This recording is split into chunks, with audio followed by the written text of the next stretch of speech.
Good morning, Shlog fans. It is Thursday morning, which means it is just about time for The Gospel of Two Wheels, which is our live show here on YouTube every Thursday morning at 7:30 a.m. Mountain Time.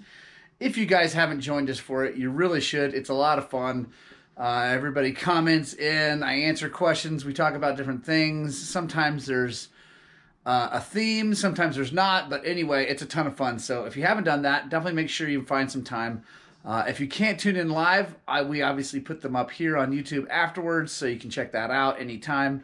A lot of good information because we get a lot of professionals from all over the country and sometimes the world tuning in and helping us out, because I definitely don't know everything there is to know about dirt bikes or chemicals or all the stuff. So it's awesome because we get guys that know way more than I do about different things and help me answer questions. So that's super cool. And yeah, it's about ready to start. I've been talking to a bunch of people and, other people in other businesses and things like that, friends of mine who are reluctant to start a YouTube channel, partially because I'll never get millions of subscribers. Yeah, I probably won't have millions of subscribers either. I am gunning for over 100,000 though, eventually. But, and they talk about, I don't have the gear, I don't have camera. I'm filming today, and actually yesterday Shlog was too. The entire thing is going to be on this GoPro. It's a $300 GoPro Hero 7. That is the cost of entry. And actually, you need less than that. You can do it on your phone. It's just nice to do it on a GoPro because you can take the SD card in and out, and it's just nice. Also, you get nice clear picture. But I'm going to shoot today's entire Shlog on this GoPro.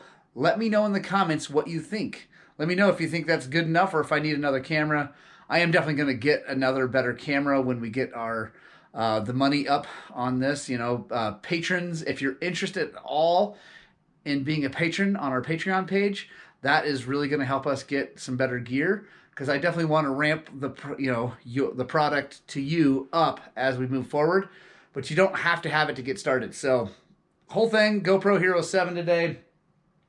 Yeah, let's get to the Daily Shlog.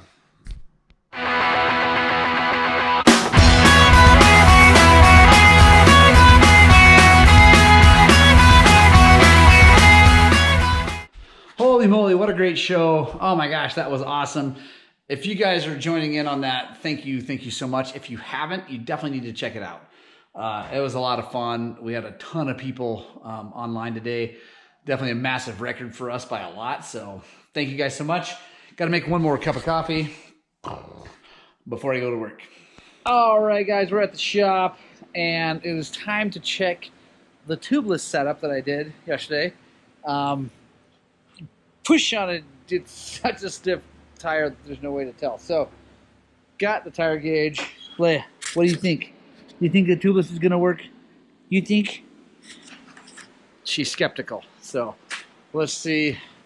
Last night when I left, it was at 14.5 based on the little digital guy.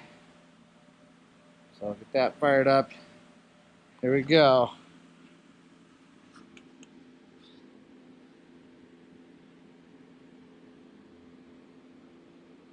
Yeah, 14. It's close enough for me. That's good. It made it a night. So that's awesome. Now we'll, later on today, I'll mount them up on my bike and all that. But right now, we're going to do a set of AER Forks. So I will be making an in-depth video about that separately. You guys watching the Shlog are going to get the highlights. So chuck that thing up here on the lift and get them off. All right, guys, so AER Forks, here we go. We're going to start with the air side. If you've never worked on these, it's crazy. When you pull them off, they're so light because there's no spring in there. Well, no coil spring. There's an air spring. So quick overview on what's going on up here. This is the Schrader valve that you put the pressure in to simulate a spring, so the air spring pressure. They recommend 9.5 bar, anyway, 140, 150 pounds. Change that with your weight. The last one of these bikes I had, I usually ran like 122, 125, somewhere in there. This other is a bleeder for just the outside chamber, which is what is leaking. and what I'll show you guys. But it's just like a normal fork bleeder. Got to bleed that thing like normal. So yeah, let's take this thing apart. Normal 50 millimeter KTM fork cap wrench. I will put a link in the description for that. We got a plug down there. I think it's a 17 millimeter. We'll take it off, find out. But yeah, let's take this thing apart. Start by bleeding the air spring off. Just push that little button in. You don't need to take the valve core out.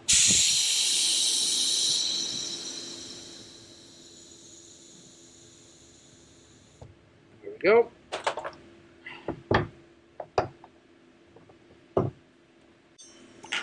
Millimeter wrench, and it is specific because it's 1, 2, 3, 4, 5, 6 instead of a stop sign saw like that.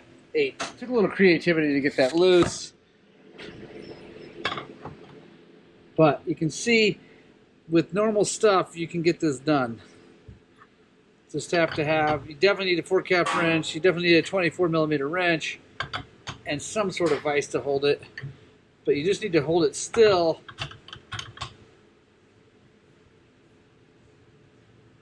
And don't be afraid to use plenty of grease. And I even put a little in here. Well,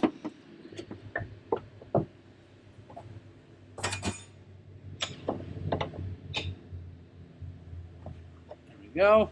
All right, guys, so we got the right side fork off, and this thing is basically just like an old closed chamber or twin chamber KTM white power fork, except that it doesn't have a spring, so it actually makes it easier to work on. So yeah, let's get this thing apart. All right, so I know I said I was going to record the whole thing on my GoPro, but I completely spaced new batteries. So that one just ran out. That's all right. We're back on the little camcorder. So maybe I'll, like I said, yesterday's was filmed all on the GoPro. So let me know what you think about the quality and the difference between that and this and all that stuff. So, all right. Right side fork, let's get this thing apart.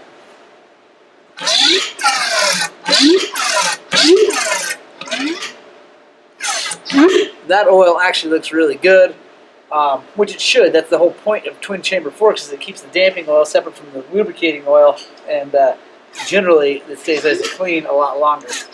But you always want to change it when you're doing fork seals because you might as well. That's a fun sound. Feels all nice and smooth. I like it. Alright guys, we are back with the 300 that had the bad starter. If you haven't watched that Shlog, I'll put a card right up here so you can check that out, how we diagnosed that it was the starter and not anything else. So we got a starter in, got an arrowhead. Yes, it's made in China, but it's really pretty inexpensive, and I haven't had any problems with these ones yet. Comment below if you've had issues with arrowhead starters. Let me know. I'd love to. I'm always looking for more information. But in my experience so far, these have been pretty good, especially for the money. I think they're like 130 bucks retail.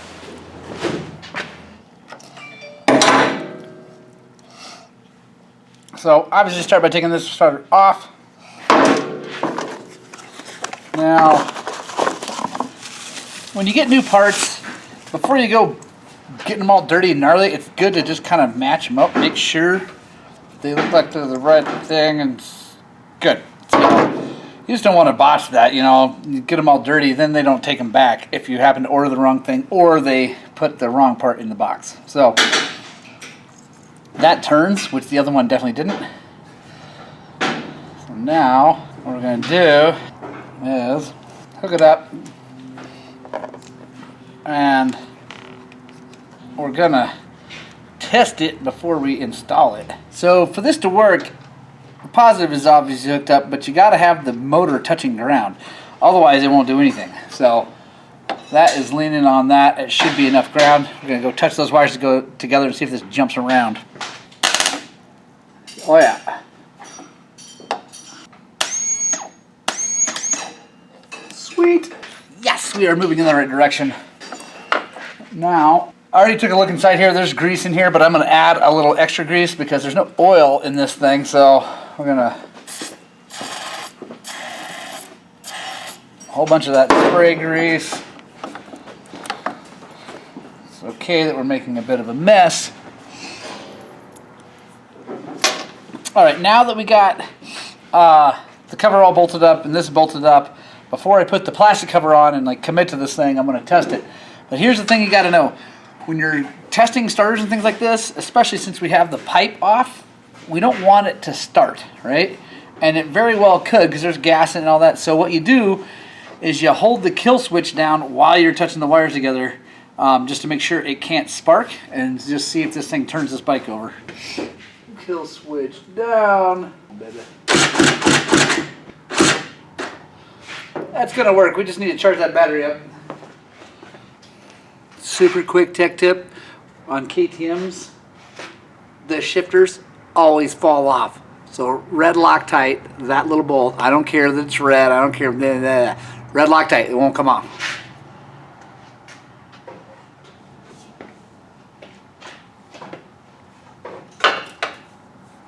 All right, last thing we gotta do is actually hook the starter button up.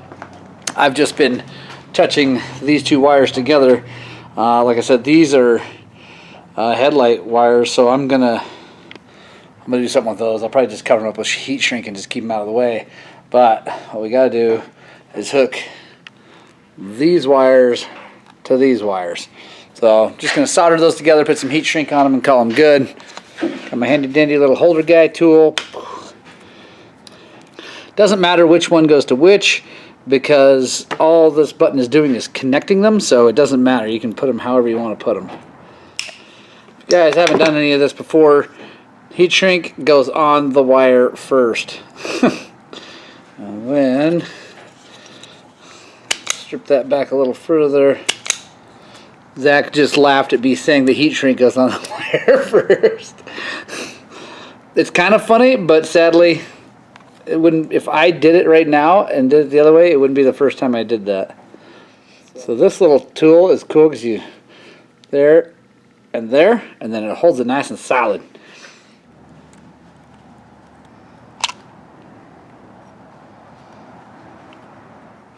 Let our heat shrink over.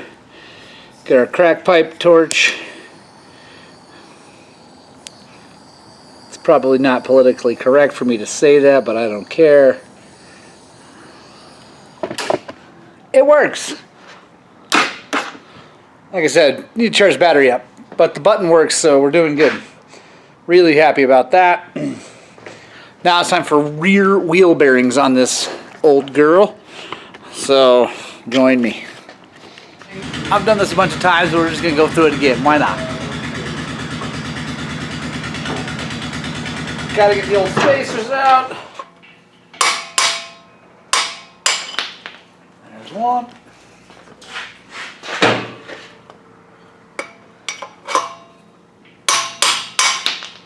Seal puller. Definitely gonna need one of those to do a lot of things on your motorcycle, so buy one. Now, this side has a circlip. Take that out before you bang on things with the hammers, please.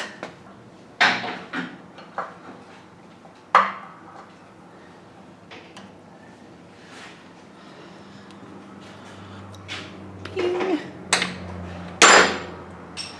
Now we get to bang on things with hammers, which is always, you know, stress relief and good time.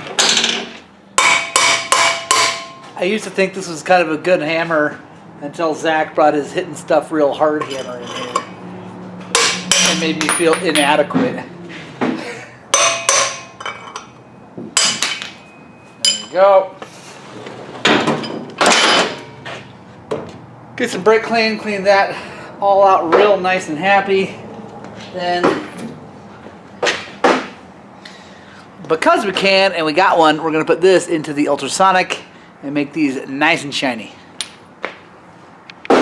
So, take a look. Ugh. Alright, just out of the ultrasonic cleaner. All happy and shiny, which is awesome. Now, time for some wheel bearings. This gentleman brought me his own wheel bearings because he had them and he realized he didn't want to do them himself. So fair enough. Check for grease.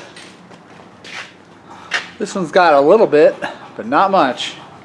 So put a little bit in there. Seal back in.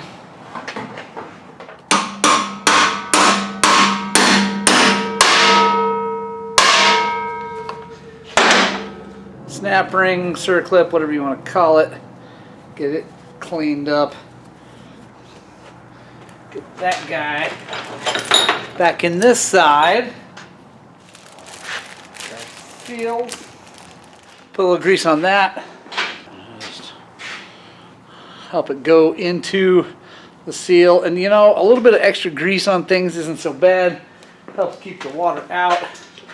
We want to clean it up pretty good once we get it all done, so it doesn't collect dust and dirt, but there we go.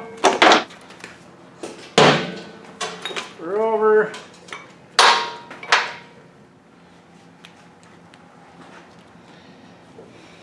Same kind of deal, not a lot of grease, a little bit though.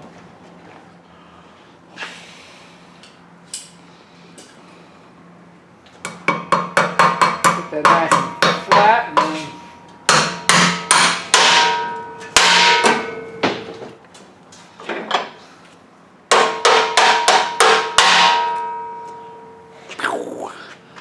KTM rear wheel bearings, that's all there is to it. Doesn't take much. Yeah, you should definitely do that yourself. Unless you want to bring it to me, then I'll do it for you, but probably ought to learn how to. Alright. So, taking a quick break from other work, and we're going to put the wheels onto this that we're going to be testing with the new Sedonas. Careful. There's the front. Yeah. I'm going to swap these out.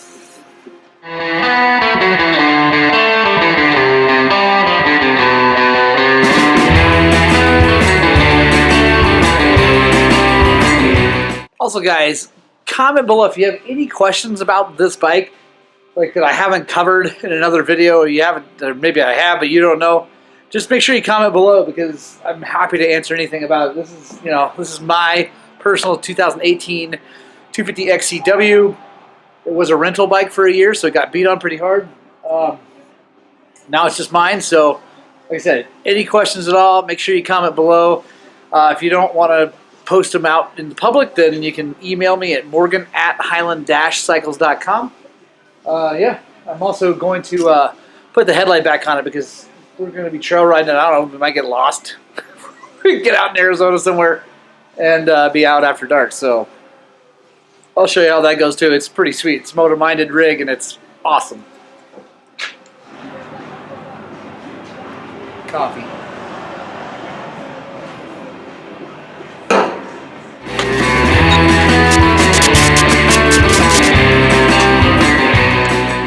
Alright, so now I took the number plate off of old Daisy here. I'm going to put my headlight on. So here's the thing. Let's see if I can show you guys this. There is one wire. And you go. It's hard to do with one hand, but there we go. There we go. Boom. That's all you have to do. Stock stator, stock everything. It is plugged in, ready to rock and roll. You got to obviously route the cables and stuff like that, but it's good to go. It is the most brilliant thing about the motor-minded stuff. They just have made it so easy to deal with. So get that thing on there, and then I'm going to jet this thing, and it'll be ready to rock and roll. All right, so we got old Daisy up on the lift here, changing out the jets, and I run a 390 during the winter here. I usually do a 380 for summertime when it's a little bit warmer.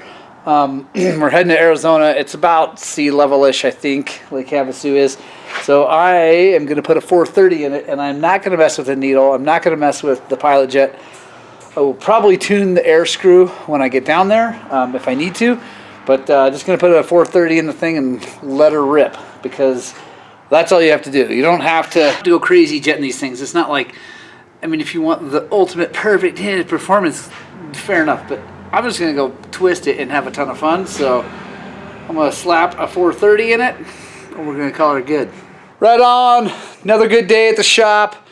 Guys, the Shlog will not be happening for the next few days. Today is Thursday. This will be released on Friday.